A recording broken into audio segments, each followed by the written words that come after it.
Precalc. So we started these notes, the partial fraction decomposition.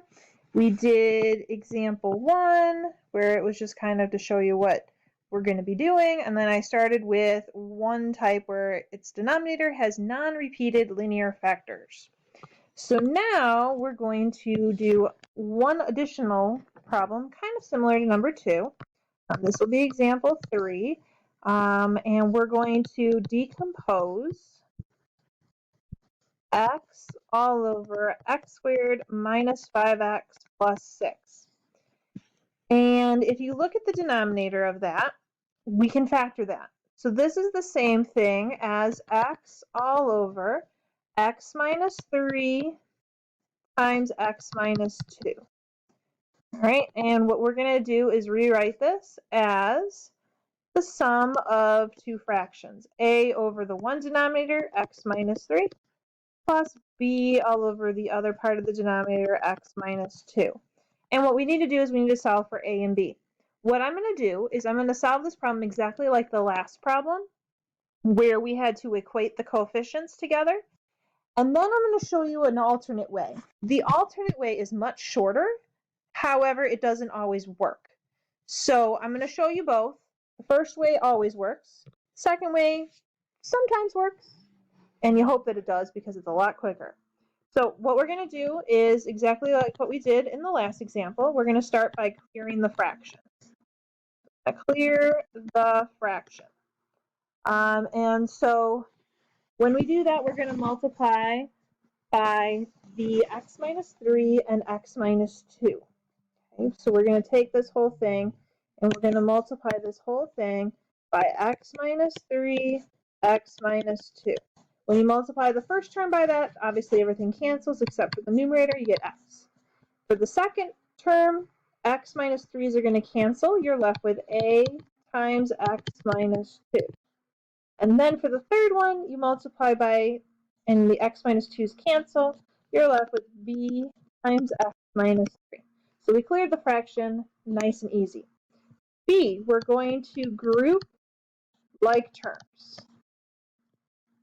So we're going to distribute, and we will get ax minus 2a plus bx minus 3b.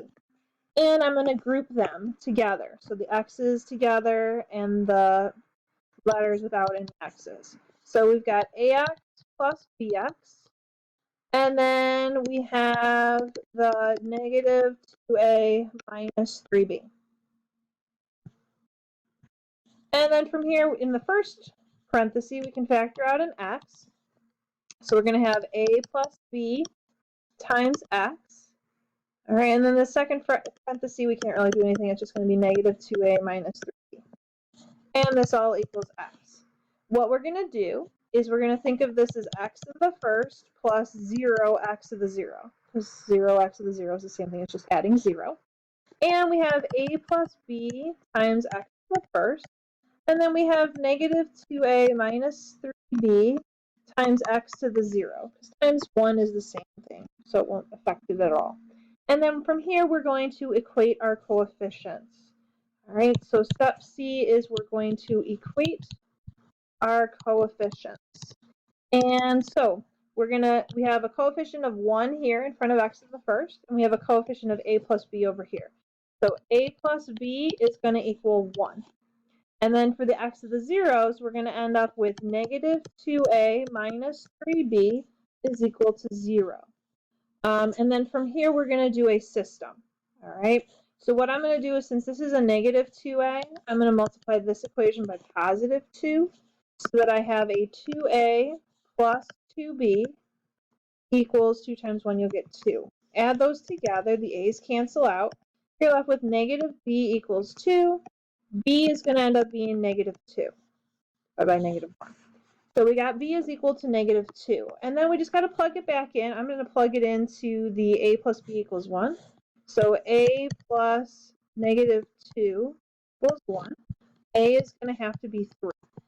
So a is 3, b is negative 2. And our final step, D, is to rewrite it. So rewriting it, what we're going to do is we're going to go back to where we were here. we had x over x squared minus 5x plus 6. So x all over x squared minus 5x plus 6. And we had put a on top of x minus 3 and b all over x minus 2. A, 3, all over x minus 3 plus b, negative 2, all over x minus 2. And there it is. It has now been decomposed. All right, what we're going to do is we're going to do it an alternate way. It'll be shorter. And again, it doesn't always work, but if it does, it's really nice. So going way back up here, we're going to do it an alternate way. So let me change my color here. All right, so my alternate way. All right, what we're going to do is we're still going to start off the same way. We're going to clear the fraction. So same thing, we end up with the x equals a times x minus 2 plus b times x minus 3. But after this point is where it stops. We are not going to distribute. What we're going to do is we're going to choose values of x that are going to make these parentheses equal to 0.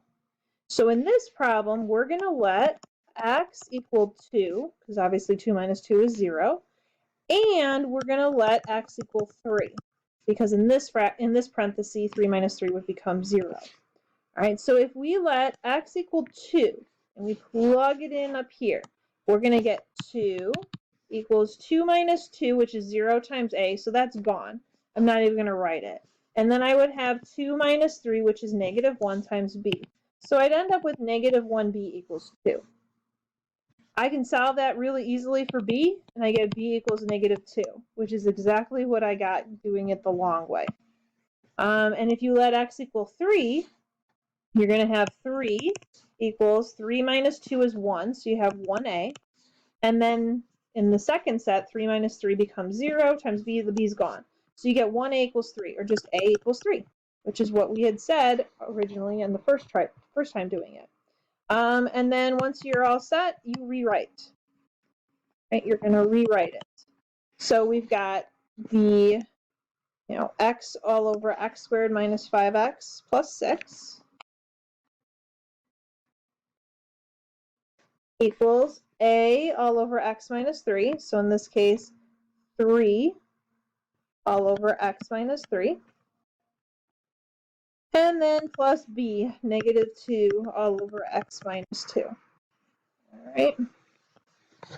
So that is the last type of problem that I'm going to do, where it is a problem that's going to have non-repeated linear factors in the denominator.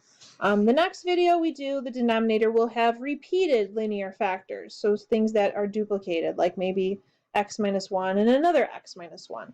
But we'll get more into that later. So for now, hopefully this helps. And you'll have some homework that kind of is similar to this, and you can try the alternate way or the original way. All right, keep in mind the alternate way doesn't always work. There will be times where you'll get stuck and you won't be able to solve for the letters, but the first way will always work. It's just a little longer. All right, thanks for listening.